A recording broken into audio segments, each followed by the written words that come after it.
ng bayan, maasahan anumang panahon.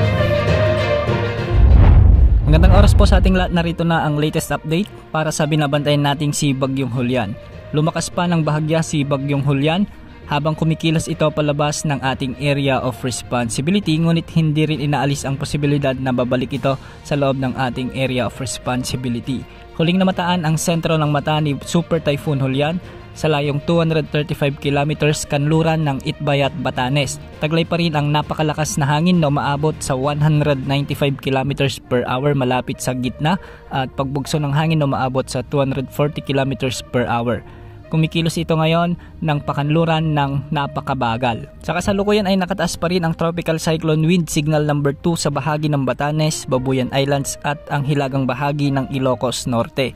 Nakataas rin ang Signal number 2 sa northwestern portion ng mainland Cagayan. Samantalang Tropical Cyclone Wind Signal number 1 naman sa nalalabing bahagi ng Ilocos Norte, sa may Ilocos Sur, La Union, Pangasinan, Apayao, Kalinga, Abra, Mountain Province, Ifugao, Benguet, ang nalalabing bahagi ng Cagayan, Isabela, Quirino, Nueva Vizcaya at ang northern portion ng Aurora at Nueva Ecija. Ang mga lugar na ito ay makakaranas pa rin ng mga pagbugso ng ulan at pagbugso ng hangin dulot ni Super Typhoon Julian. Ayon sa forecast track na inilabas ng Pag-asa, posibleng mag-recurve ito papasok muli sa ating area of responsibility at nagbabadya namang tumama ang mata nito sa may southwestern part ng Taiwan.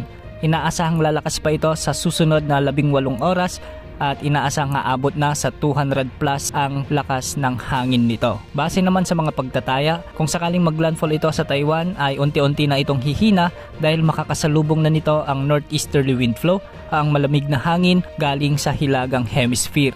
Ibig sabihin nito sa mga susunod na araw ay posible na itong humina ng humina at hindi na rin inaasang maglalandfall sa may Korea o sa may Japan. Sa ngayon ay makikita pa rin ang napakaganda at napaka-compact na mata ni Super Typhoon Julian, ngunit ito ay napaka-paminsala. Makikita rin sa ating satellite na hagip pa rin ng mga outer rain bands ng bagyo ang malaking bahagi ng Luzon, lalo na sa northern at central Luzon. Samantalang sa Metro Manila ay inaasahan pa rin magkakaroon ng maulap na kalangitan na may mga kalat-kalat na pag-ulan kasama na ang ilang bahagi ng Calabarzon at Mimaropa. Yan muna ang update sa lagay ng panahon. Ito pong weather update ng bayan, maaasahan anumang panahon.